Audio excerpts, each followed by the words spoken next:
대한민국 여자 쇼트트랙 금메달이 박탈당할 위기에 처했습니다. 밀라노 올림픽 쇼트트랙 결승 직후였습니다. 한국 선수에게서 도핑 양성 반응이 나왔죠. 누군가 검사실에 침투해 검체를 바꿔치기 한 겁니다. 이탈리아 최대 마피아 산하 조직의 소행이었죠. 한국 금메달이 박탈되면 2위였던 이탈리아가 금메달을 받게 됩니다. 거기에 수십억 유로의 도박 배당금이 걸려 있었기 때문입니다. 금메달만 뺏기는 게 아니었습니다. 대한민국이 도핑 국가로 낙인 찍히는 겁니다. 88 올림픽 이후 쇼트트랙 7관왕의 40년 명예가 하루아침에 끝나는 거였죠. 올림픽 보안 책임자에게 보고했지만 돌아온 답은 하나였습니다. 도핑에 걸린 나라의 말은 들을 가치가 없다. 아무도 도와주지 않았습니다. 그러나 대한민국은 모든 상황을 단독으로 해결했습니다. 마피아들을 상대로 믿을 수 없는 작전을 진행했죠. 올림픽을 발칵 뒤집어 놓은 그날의 현장 이야기를 지금 바로 공개합니다. 댓글로 한국 최고라고 남겨서 대한민국을 응원해주세요. 구독과 좋아요는 제작에 큰 힘이 됩니다. 2월 18일 저녁 밀라노 아이스 스케이팅 아레나에 1만 2천 명이 들어차 있었습니다. 쇼트트랙 여자 계주 결승이었죠. 아레나 전체가 이탈리아 3색기로 뒤덮여 있었습니다. 저는 릴 맥킨타이어입니다. 전직 MI6 대외작전국 부국장이고 밀라노 올림픽 국제보안자문단 부단장으로 파견됐습니다. 20년간 올림픽 보안을 맡아왔죠. 한국은 한 번도 제 레이더에 잡힌 적이 없었습니다. 금메달을 따는 나라였지 보안을 걱정할 나라는 아니었습니다. 마지막 두 바퀴 한국 마지막 주자가 인코스로 파고들었습니다. 이탈리아를 제치고 결승선을 통과했죠. 전광판에 숫자가 떴습니다. 0.093초. 눈 한 번 깜빡이기도 전의 시간이었죠.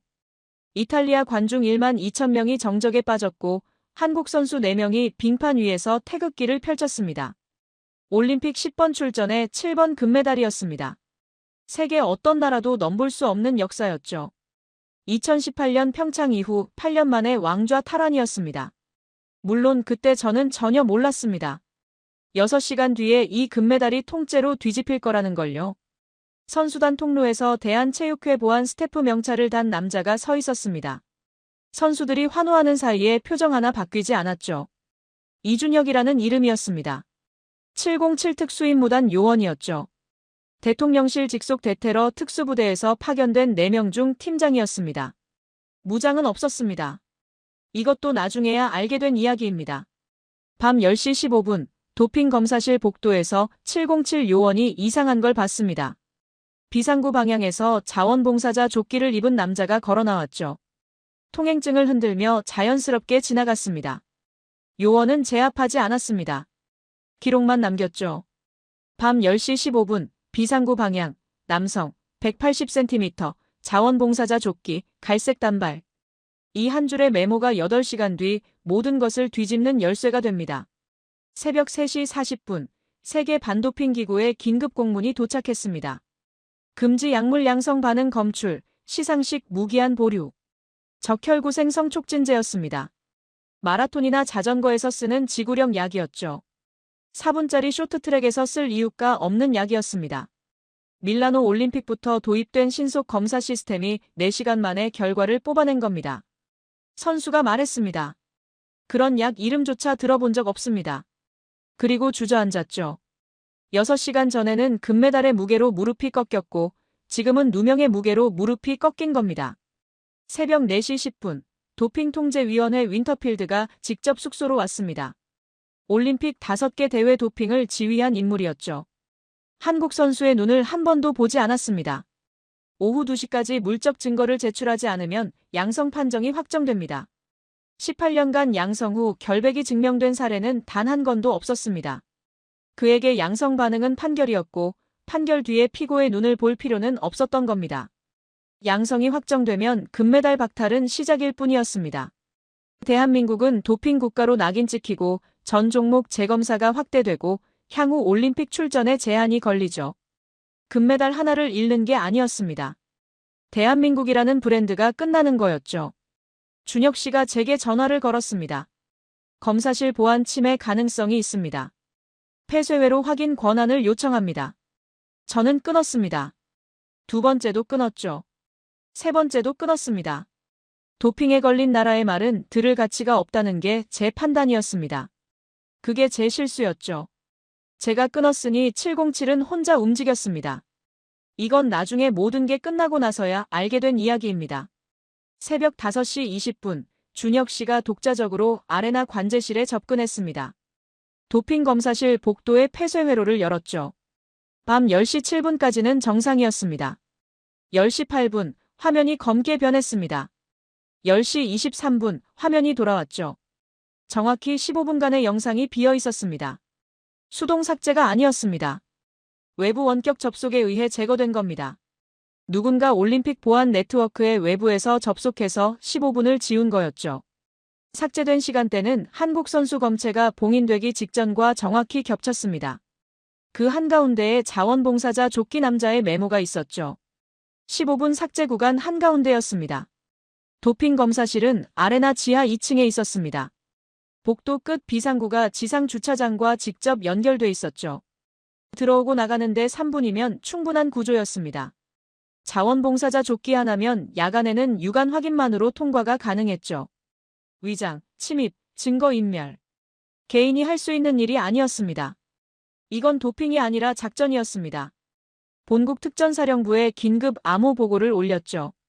도핑 사안 아닌 적대 세력 조직적 침투 공작 확인. 시계는 새벽 5시 47분이었습니다. 이의제기 시한 오후 2시까지 8시간 13분. 707은 4명뿐이었고 무장도 없었고 도와줄 사람은 아무도 없었습니다. 저를 포함해서요. 707은 멈추지 않았습니다. 이건 나중에 준혁 씨에게 들은 이야기입니다. 제가 전화를 3번 끊은 그 새벽 준혁 씨는 관제실에서 삭제 구간 전후 영상을 다시 돌리고 있었습니다. 새벽 6시 10분이었습니다. 기술자의 협조로 삭제 구간 직전과 직후를 0.5초 단위로 분석했죠. 밤 10시 7분, 비상구에서 들어온 남자의 양손이 비어 있었습니다. 10시 23분, 나가는 남자의 오른손에 소형 보냉 가방이 들려 있었죠. 들어갈 때 없던 것이 나올 때 생긴 겁니다.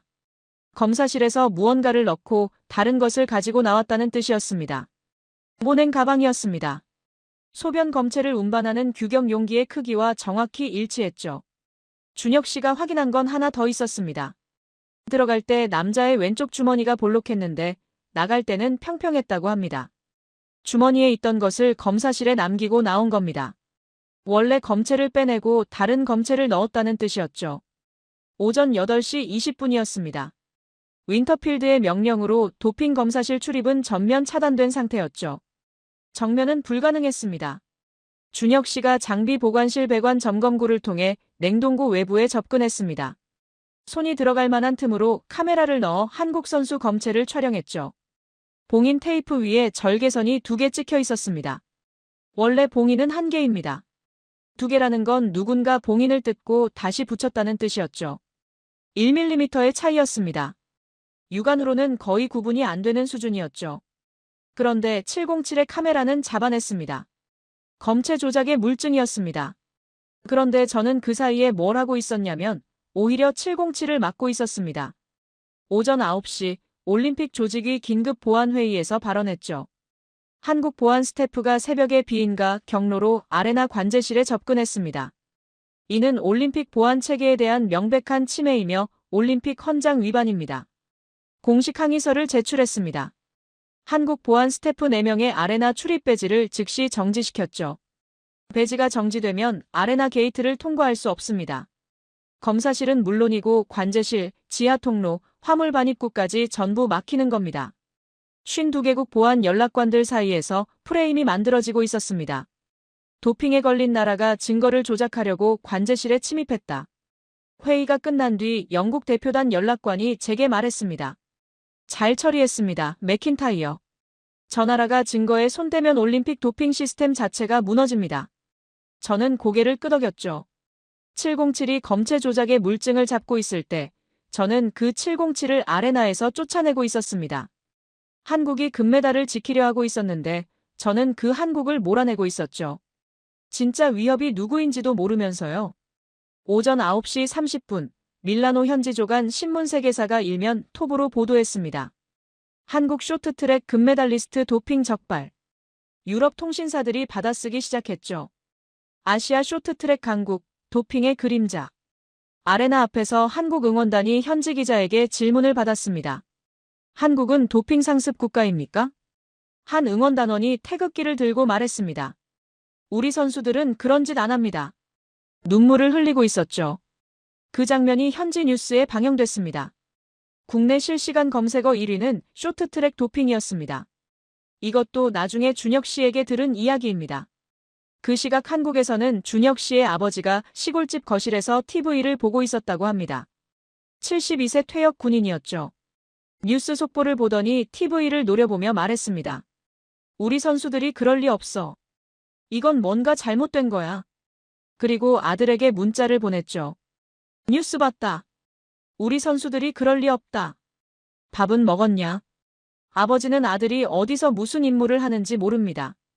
그냥 군 복무 중인 아들에게 매일 안부 문자를 보내는 사람이었죠.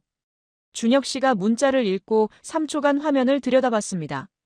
아버지가 TV 앞에서 분노하고 있다는 걸 알았죠. 그 분노의 답을 찾고 있는 사람이 자기 아들이라는 것을 아버지는 모르고 있었습니다. 답장을 치지 않았죠. 오전 10시 본국 국정원에서 회신이 왔습니다. 주차장 영상에 찍힌 피아트 번호판을 역조회한 결과였죠. 밀라노 남서부 로 지구. 은드랑게타 밀라노 거점 지역과 연결됐습니다. 동시에 주차장 영상에서 두 번째 자원봉사자 조끼 인물이 발견됐죠. 이 인물은 주차장 카메라를 정면으로 3초간 응시하고 있었습니다. 찍히는 줄 알면서 상관없다는 태도였죠. 최소 2인 1조의 조직적 작전이 확인된 겁니다. 왜 한국이었을까요? 구조가 있었습니다. 한국 금메달이 박탈되면 이탈리아가 자동 승격되죠. 거기에 수십억 유로의 배당을 걸어놓은 조직이 있었습니다. 은드랑게타 산하 국제 도박 카르텔이었죠. 시칠리아 코사 노스트라, 영화 대부에 나오는 그 마피아보다 실제 규모가 300큰 조직이었습니다. 유럽 마약 유통의 80%를 장악하고 있었죠. 이탈리아 경찰도 함부로 건드리지 못하는 세력이었습니다. 한국의 금메달을 뺏는 순간 카르텔은 배당금을 가져가고 이탈리아는 홈에서 금메달을 얻죠. 둘 다 이기는 구조였습니다. 졌다고 생각한 건 한국뿐이었죠. 그리고 이 구조를 설계한 자들은 이미 모든 준비를 끝내놓고 0.093초를 기다리고 있었던 겁니다. 증거는 잡았습니다. 봉인 테이프 이중 절개, 삭제된 15분, 보낸 가방, 은드랑게타 연결. 제출할 수만 있으면 양성 판정을 뒤집을 수 있었습니다. 그런데 문제가 있었죠. 제가 아레나 출입을 막아놨습니다. 준혁 씨는 증거를 쥐고도 아레나에 들어갈 수 없는 상황이었습니다. 검사실에 가서 검체를 확보해야 하는데 게이트가 열리지 않았죠. 배지를 갖다 대면 빨간불이 들어왔습니다. 4명 전원 동일했죠.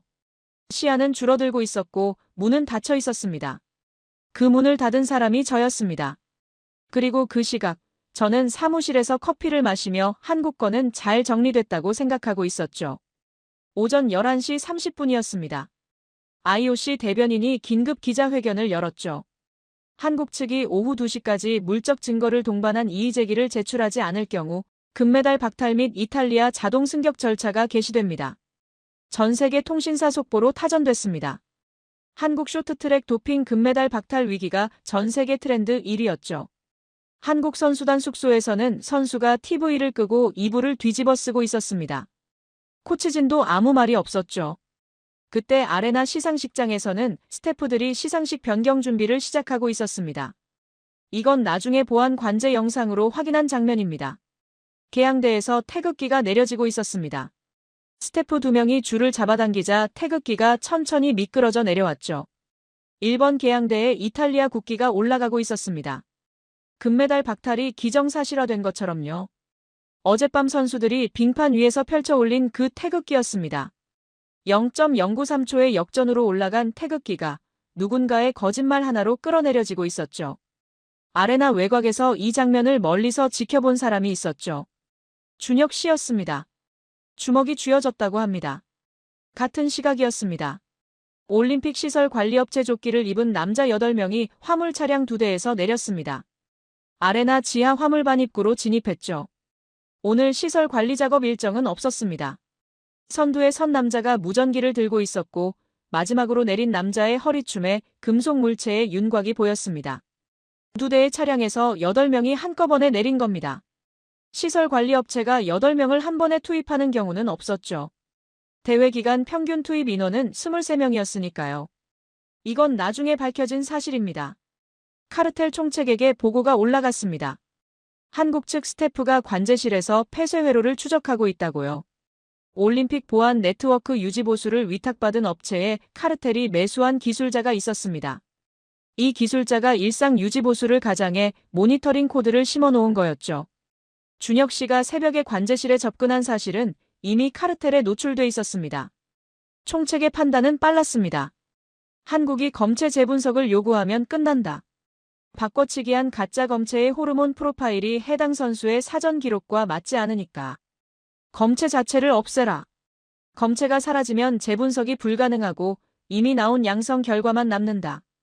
오후 2시 전에 끝내라. 8명은 검체를 파괴하러 온 겁니다. 준혁 씨는 화물 차량을 봤습니다.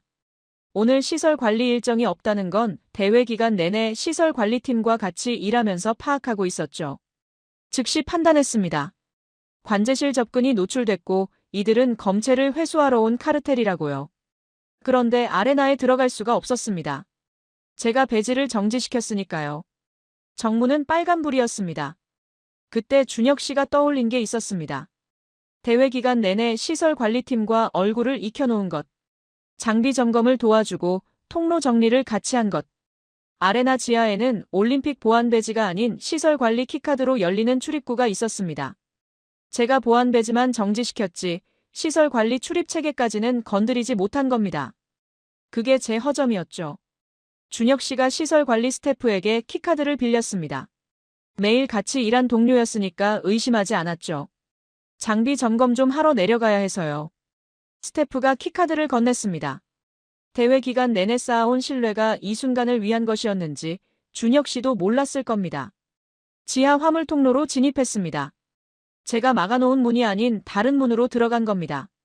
보안 배지는 막혔지만 시설 관리 키카드까지는 막지 못한 거였죠.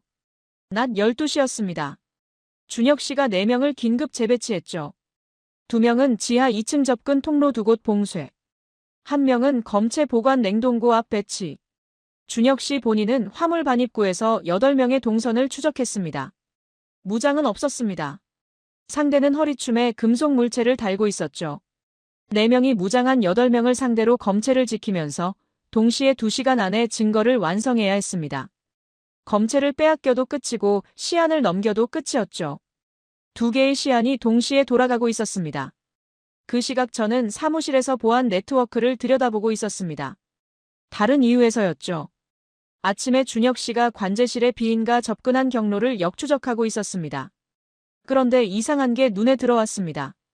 준혁 씨의 접근 로그 말고 다른 원격 접속 기록이 있었습니다. 경유지를 추적해보니 로 지구 인터넷 카페였죠. 이 카페가 은드랑게타 감시 보고서의 조직원 연락 거점으로 등재된 장소였습니다. 제가 20년간 봐온 패턴이었습니다. 조직 범죄가 보안 네트워크에 침투할 때 쓰는 전형적인 경유지 세탁이었죠. 모니터 앞에서 10초간 가만히 있었습니다. 한국이 아니었습니다. 진짜 침입자가 따로 있었던 겁니다. 아침에 제가 쫓아낸 한국 스태프가 아니라 아직 아레나 안에 있는 누군가가 진짜 위협이었죠. 새벽에 준혁 씨가 전화로 했던 말이 떠올랐습니다. 검사실 보안 침해 가능성이 있습니다. 그 말이 맞았던 겁니다. 저는 3번이나 끊었죠. 조소가 사라졌습니다. 20년간 쌓아올린 확신에 금이 가고 있었습니다. 하지만 아직 움직이지 않았습니다. 인정하는 것과 행동하는 것은 다른 문제였으니까요. 그리고 그 사이에 아레나 지하에서는 8명이 검사실을 향해 내려가고 있었습니다. 4명이 그걸 막고 있었죠. 저는 아직 몰랐습니다. 낮 12시 30분이었습니다.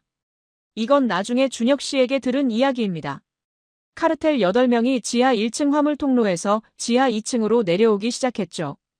현장 지휘관이 선두에 섰습니다. 준혁 씨와 요원 1명이 계단 입구에서 기다리고 있었습니다. 준혁 씨가 이탈리아어로 경고했죠. 올림픽 보안 스태프다. 이 구역은 비인가 출입 통제 구역이다. 지휘관이 준혁 씨의 어깨를 밀치며 강행 돌파를 시도했습니다. 준혁 씨가 지휘관의 손목을 잡고 계단 난간에 고정시켰죠. 요원 한 명이 두 번째 남자의 무릎을 꺾었습니다. 선두 2명 제압. 세 번째 남자가 허리춤에서 권총을 꺼내드는 순간이었습니다. 준혁 씨가 계단 옆 조명 차단기를 당겼죠. 지하 통로가 완전한 암흑에 빠졌습니다. 어둠이 내려앉았습니다. 카르텔에게 어둠은 공포였죠. 707에게 어둠은 훈련장이었습니다. 707은 암흑 속 근접전을 수백 시간 훈련한 사람들이었습니다. 눈이 아니라 귀로 싸우는 법을 아는 사람들이었죠. 카르텔은 총을 들고 있었지만 어둠 속에서 방아쇠를 당길 표적이 없었습니다. 동료가 어디 있는지도 몰랐죠. 총구가 허공을 헤맸습니다. 잘못 쏘면 동료를 마치는 겁니다. 707은 소리와 호흡만으로 위치를 잡았죠. 세 번째. 총구가 어둠을 헤매는 사이 손목이 잡혔습니다. 비틀렸죠. 총이 바닥에 떨어지는 금소금이 울렸습니다. 그 소리가 울리기 전에 목이 감겨 바닥에 눕혀졌죠. 네 번째. 벽에 등을 붙이고 숨을 죽이고 있었습니다. 벽에 기댄 게 실수였죠. 벽에 닿은 등의 진동을 707이 읽었습니다. 등 뒤에서 팔이 감겼죠. 다섯 번째. 바닥에 엎드려 기어가고 있었습니다. 발목이 잡혀 끌려갔죠. 입이 막혔습니다. 소리가 안 났습니다. 3분이었습니다. 총성 0발. 3분 동안 지하 통로에서 들린 소리는 숨이 막히는 소리, 무릎이 바닥에 닿는 소리, 총이 떨어지는 소리뿐이었습니다. 그리고 그 모든 소리는 같은 쪽에서만 났죠. 조명이 다시 켜졌을 때 바닥에 누워있는 건 전부 카르텔 쪽이었습니다. 707 요원은 2명 모두 서 있었죠. 같은 시각 냉동고 앞이었습니다. 우회 침투한 카르텔 2명이 복도 반대편에서 접근했죠. 배치된 요원 1명이 벽에 걸린 소화기를 뽑았습니다. 분말을 뿌렸죠. 복도가 흰 안개로 뒤덮였습니다. 분말 속에서 근접 제압. 2명 제압. 그런데 8명 중 마지막 1명이 남아 있었습니다. 이건 나중에 준혁 씨에게 들은 이야기입니다. 마지막 남자는 다른 루트를 탔습니다. 검사실 뒤편 배관 점검구를 통해 냉동고에 접근한 거였죠.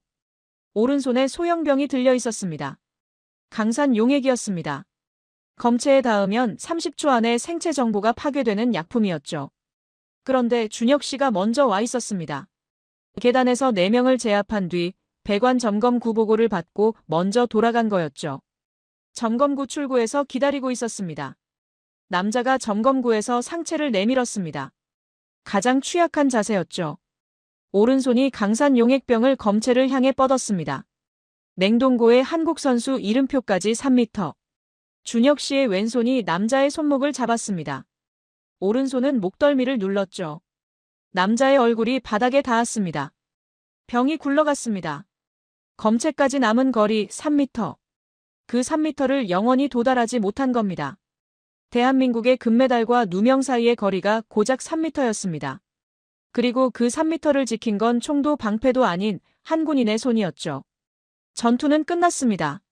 하지만 전쟁은 아직 끝나지 않았죠. 낮 12시 50분이었습니다.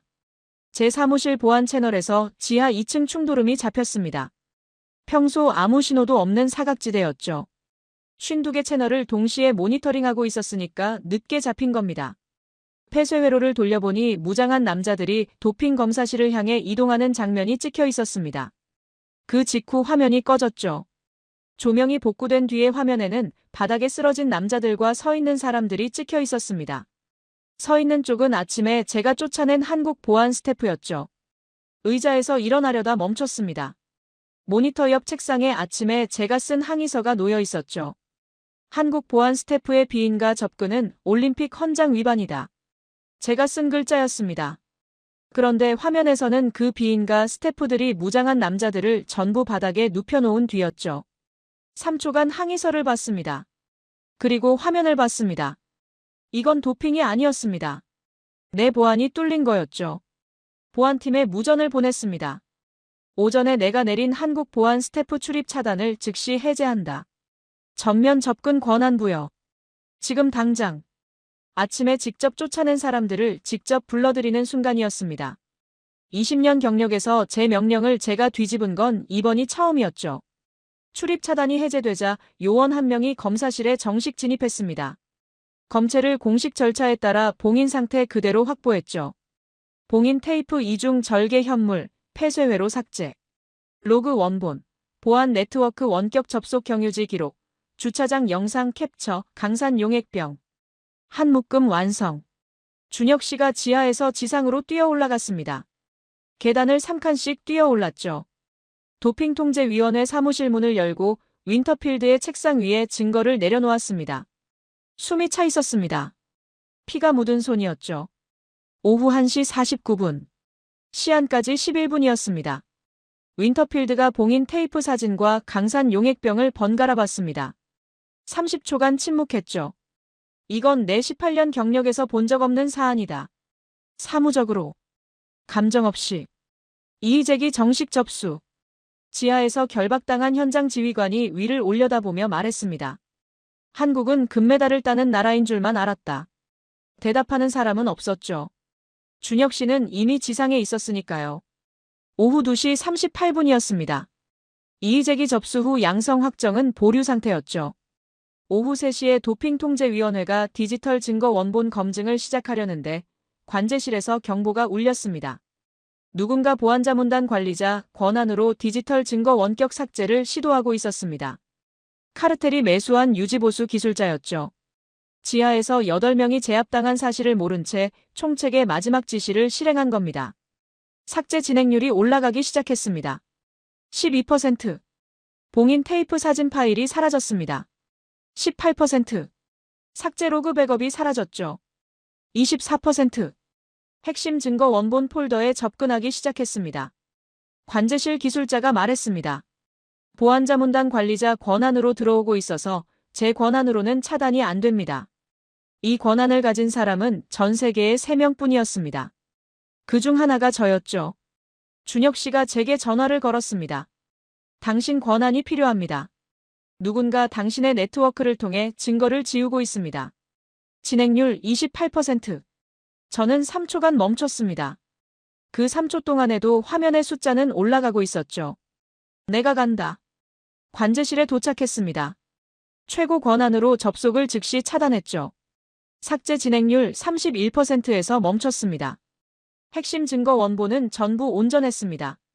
접속 경로를 역추적했죠. 아레나 내부 유지보수 업체 사무실이었습니다. 단말기 앞에 이탈리아인 기술자 한 명이 앉아 있었죠. 개인 휴대전화에서 은드랑게타 거점 번호 통화 기록 14건. 현장에서 확보했습니다. 관제실에서 준혁 씨와 나란히 모니터를 봤습니다. 31%에서 멈춘 화면이었죠.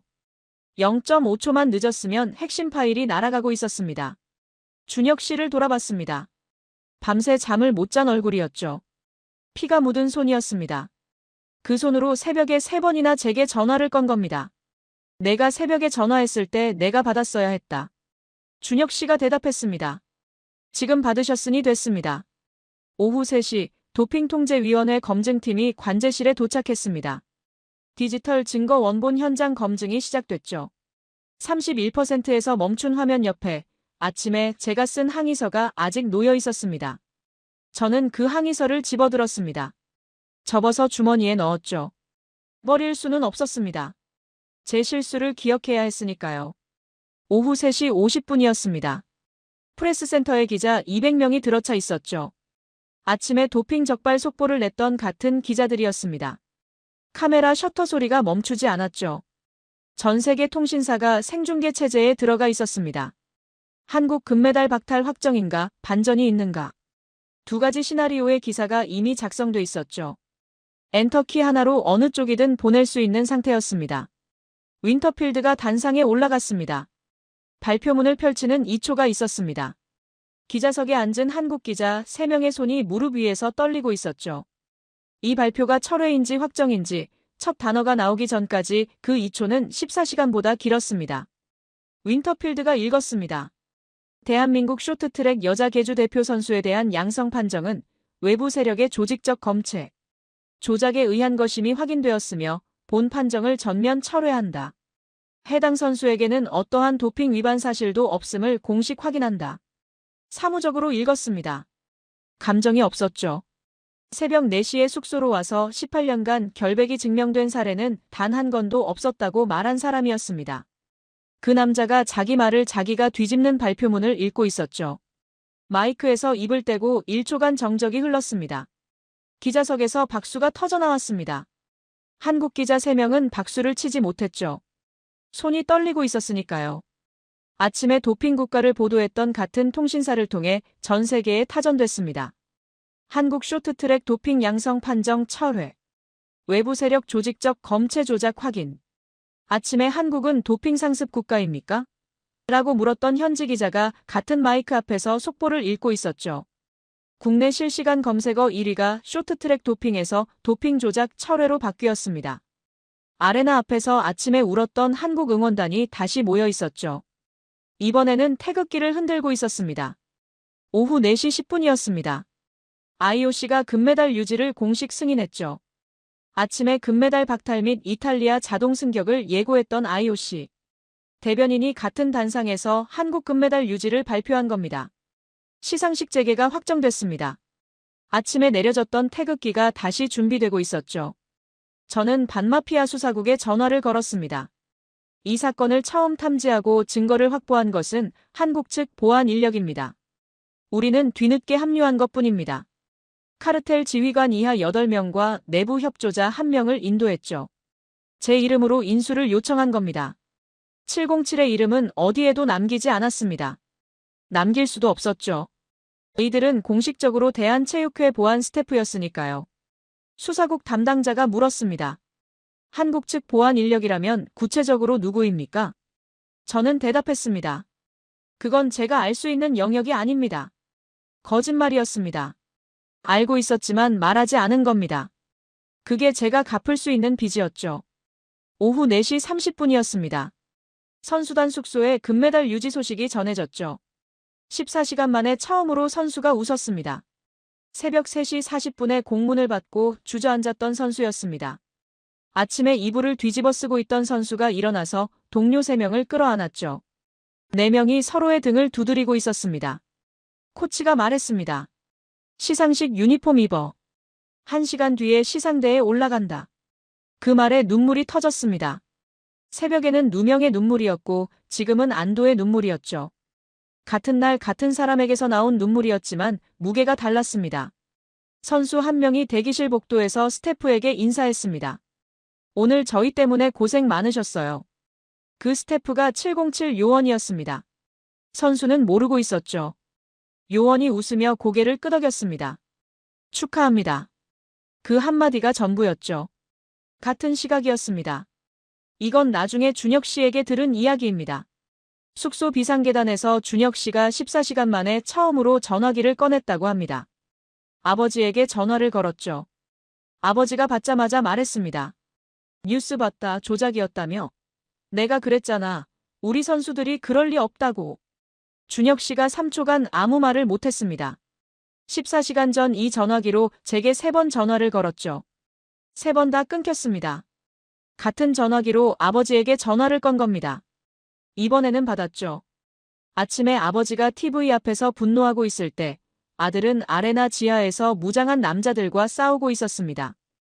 아버지가 우리 선수들이 그럴 리 없어라고 말했을 때 아들은 그 증거를 손에 쥐고 있었죠. 아버지가 밥은 먹었냐라고 문자를 보냈을 때 아들은 강산 용액병을 든 남자의 손목을 잡고 있었습니다. 아버지는 몰랐습니다. 앞으로도 모를 겁니다. 네, 아버지. 조작이었습니다. 다 해결됐습니다. 그래, 잘 됐다. 너는 밥은 먹었냐? 아직요. 이 녀석아, 밥부터 먹어. 준혁 씨가 전화를 끊고 비상계단에 앉았습니다. 천장을 올려다봤죠. 3초간. 14시간 동안 한 번도 앉지 않았던 사람이 처음으로 앉은 겁니다. 무릎 위에 올려놓은 손이 미세하게 떨리고 있었다고 합니다. 전투 중에는 떨리지 않았던 손이었죠. 아버지는 몰랐습니다. 아들이 왜 3초간 말을 잇지 못했는지, 그 3초 안에 14시간의 전쟁이 들어있었다는 것을요. 아버지는 그저 밥을 먹었냐고 물었습니다. 세상에서 가장 단순한 질문이었죠. 그런데 그 질문이 14시간 중에서 가장 따뜻한 말이었습니다. 14시간 동안 금메달을 지킨 손과 전화기를 든 손이 같은 손이라는 것을 아는 사람은 이 세상에 없었죠. 비상계단 창문으로 밀라노의 오후 햇살이 들어오고 있었습니다. 아레나 방향에서 음악 소리가 들려왔죠. 시상식 준비가 시작된 겁니다. 아침에 내려졌던 태극기가 다시 올라가는 시간이 다가오고 있었습니다. 준혁 씨가 일어섰죠. 비상계단을 내려갔습니다. 아직 끝난 게 아니었으니까요. 시상식이 끝날 때까지 선수단 보안이 707의 임무였습니다. 오후 5시 30분이었습니다. 밀라노 아이스스케이팅 아레나에 다시 불이 켜졌죠. 시상식이었습니다. 아침에 태극기가 내려진 그 자리였습니다. 같은 계양대, 같은 줄, 같은 도르래. 아침에는 스태프 2명이 줄을 잡아당겨 태극기를 끌어내렸죠. 그때 아레나는 비어 있었습니다. 아무도 보지 않는 곳에서 태극기가 내려졌죠. 저녁에는 1만 2천 명이 보는 앞에서 같은 줄이 태극기를 다시 올리고 있었습니다. 한국 선수 4명이 시상대에 올라갔습니다. 금메달이 목에 걸렸죠. 14시간 전에 도둑 맞을 뻔한 금메달이었습니다. 새벽 3시 40분에 주저앉았던 선수가 시상대 꼭대기에 서 있었습니다. 같은 날, 같은 무릎이었죠. 아레나에 애국가가 울려 퍼지기 시작했습니다. 1만 2천 명이 일어섰죠. 아침에 이탈리아 3세끼가 올라갔던 1번 계양대에 태극기가 올라가고 있었습니다. 저는 보안 통제실에 앉아 있었습니다. 52개 모니터 중 하나에 시상식이 중계되고 있었죠. 태극기가 올라가고 있었습니다. 천천히요. 의자에서 일어섰습니다. 왜 일어섰는지 저도 몰랐습니다. 25년간 올림픽 시상식을 수백 번 봤습니다. 일어선 건 처음이었죠. 주머니에 아침에 접어넣은 항의서가 있었습니다. 그 종이의 무게를 느끼면서 서 있었죠. 태극기가 1번 계양대 꼭대기에 닿을 때까지 서 있었습니다. 보안 통제실에는 저밖에 없었습니다. 아무도 제가 일어선 걸 보지 못했죠. 이건 나중에 준혁 씨에게 들은 이야기입니다.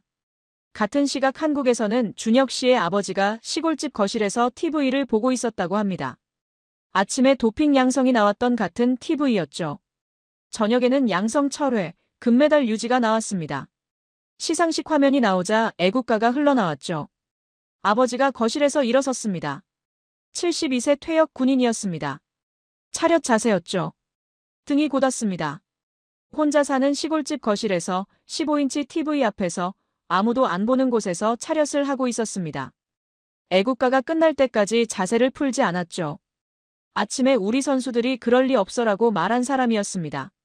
그 말이 맞았다는 걸 태극기가 증명하고 있었죠. 밀라노 보안통제실에서 전직 MI6 부국장이 서 있었고 한국 시골집 거실에서 퇴역 군인이 서 있었습니다.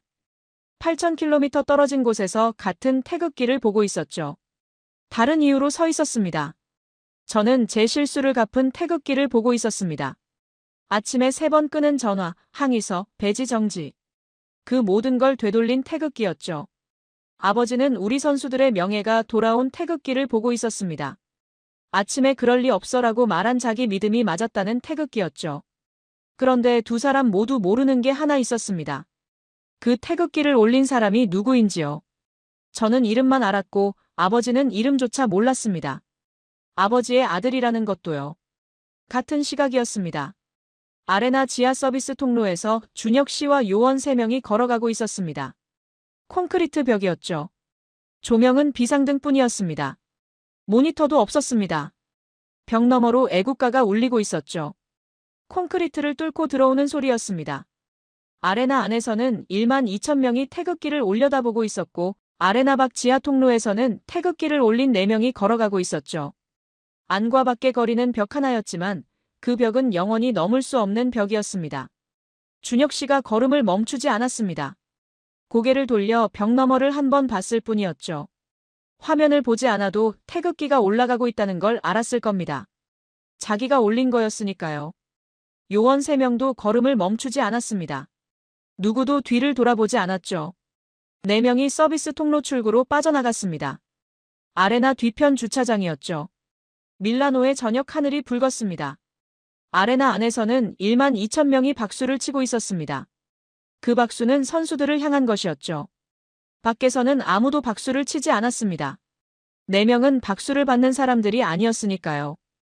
대한체육회 스태프 점퍼를 입은 채 어둠 속으로 걸어갔습니다. 왔을 때처럼 조용히요. 14시간 전에 들어온 그 통로였습니다. 들어올 때는 금메달을 빼앗기지 않으려는 군인이었고 나갈 때는 금메달을 지켜낸 군인이었죠. 하지만 세상은 그 차이를 영영 모를 겁니다. 후에 제가 작성한 보안자문단 최종 보고서의 마지막 줄입니다. 밀라노 올림픽 기간 중 발생한 조직적 도핑 공작에 대해 최초 탐지 및 물적 증거 확보를 수행한 보안 인력의 신원은 보안 등급에 의거하여 기록할 수 없다. 다만 4명이었다는 것만 남긴다. 이 보고서는 50년간 비공개로 분류됐습니다. 50년 뒤에 누군가 이 보고서를 열어볼 겁니다. 그때도 4명의 이름은 없을 겁니다. 있는 건 숫자뿐이죠. 4명. 그 4명이 14시간 동안 무엇을 했는지는 이 영상을 보신 분들만 아실 겁니다. 다음 날 아침이었습니다. 시상식이 끝나고 선수촌으로 돌아온 선수 한 명이 물었죠. 어제 같이 있던 보안 스태프분들 어디 갔어요? 아무도 대답하지 못했습니다. 코치도, 본부장도, 올림픽위원회 관계자도요. 4명의 보안 스태프가 있었다는 건 다들 알고 있었죠. 매일 장비를 옮기고 통로를 정리하고 선수들 옆에 서 있던 사람들이었습니다. 시설 관리팀과 같이 일하고 밤에는 복도를 순찰하던 사람들이었죠. 어제 시상식 전에 대기실에서 축하합니다라고 말한 사람도 그 4명 중 하나였습니다. 그런데 시상식이 끝나자 사라졌습니다. 인사도 없이요. 짐도 남아있지 않았죠. 숙소에 가봤더니 방이 비어 있었습니다. 침대가 정리돼 있었죠. 쓰레기통에 아무것도 없었습니다. 처음부터 아무도 머물지 않은 것처럼요. 선수가 다시 물었습니다. 그분들한테 고맙다고 인사라도 하고 싶은데요. 본부장이 고개를 저었습니다. 연락처가 없어. 선수단 관계자가 대한체육회에 확인을 요청했죠. 대한체육회 스태프 명단에 4명의 이름이 있었습니다. 물리치료사, 장비 담당, 영양사, 보안 스태프. 그런데 대회가 끝나고 확인해보니 해당 직원은 체육회에 존재하지 않는 사람들이었죠.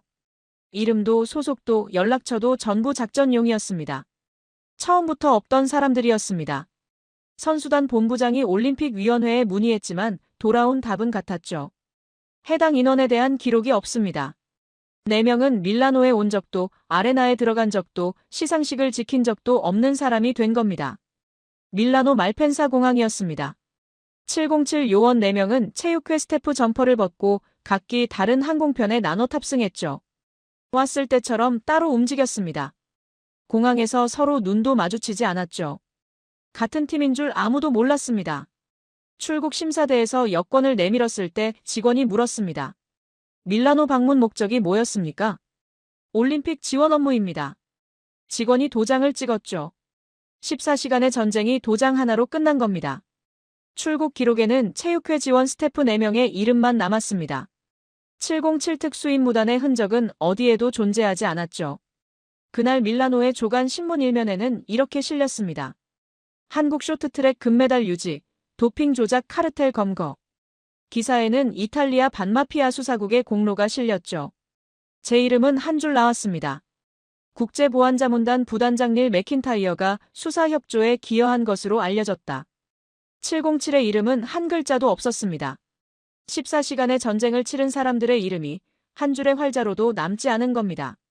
세상은 카르텔이 검거된 것만 알았죠. 누가 그 카르텔을 잡았는지는 몰랐습니다. 영영 모를 겁니다. 같은 날 아침이었습니다. 한국에서 준혁 씨의 전화기에 문자가 왔습니다. 아버지였죠. 어제 시상식 봤다. 태극기 올라갔다. 좋은 세상이다. 밥은 먹었냐? 준혁 씨가 화면을 들여다봤습니다. 좋은 세상이다. 아버지에게는 좋은 세상이었죠. 선수들의 누명이 벗겨지고 태극기가 올라갔으니까요. 그 좋은 세상을 만든 사람이 자기 아들이라는 건 모른 채로요. 아버지는 평생 모를 겁니다. 준혁 씨가 답장을 쳤습니다. 네, 먹었습니다. 14시간 동안 치지 못했던 답장이었습니다. 3글자였죠. 새벽에 밥은 먹었냐를 받고 답장을 못 친 이유를 아버지는 바빠서 못 봤나 보다라고 생각했을 겁니다. 아들이 지하에서 싸우고 있었다는 건 상상도 못했겠죠. 그 3글자 안에 14시간이 들어있었습니다. 아버지는 모릅니다. 어제 시상식장에서 올라간 태극기를 올린 사람이 자기 아들이라는 것을요. 아들이 총도 없이 무장한 남자 8명을 쓰러뜨렸다는 것을요. 검체까지 3m 남은 강산 용액병을 맨손으로 막았다는 것을요. 어둠 속에서 소리만으로 싸웠다는 것을요. 전화를 3번 걸었는데 3번 다 끊겼다는 것을요. 그래도 혼자 움직였다는 것을요. 아버지는 그저 TV 앞에서 태극기를 보고 일어선 사람이었습니다. 아들은 그 태극기를 올린 사람이었죠. 같은 피가 흐르는 두 사람이 같은 태극기 앞에 섰지만 한 사람만 진실을 알고 있었습니다. 8,000km 떨어진 곳에서 같은 태극기를 위해 섰지만 아버지는 그걸 영원히 모를 겁니다. 그게 군인의 삶이었습니다. 지키되 말하지 않는 것. 가장 가까운 사람에게조차요. 그리고 준혁 씨도 말하지 않을 겁니다. 아버지한테도요. 707은 원래 말하지 않습니다. 이름 대신 숫자를 남기고 박수 대신 침묵을 받고 훈장 대신 비밀을 안고 돌아가는 사람들이니까요. 지금 이 순간에도 세상 어딘가에서 누군가를 지키고 있을 겁니다. 아무도 모르게요. 대한민국의 금메달은 그렇게 지켜졌습니다. 이름 없는 군인들의 손으로. 아무도 모르는 14시간 속에서. 조용히, 그러나 완벽하게. 지금까지 공감 코리아였습니다. 영상이 재미있으셨다면 주변 분들에게 공유해주세요. 여러분의 댓글이 이름 없는 군인들에게 보내는 박수입니다. 대한민국 최고라고 남겨서 대한민국의 밝은 미래를 응원해주세요. 구독과 좋아요는 제작에 큰 힘이 됩니다. 감사합니다.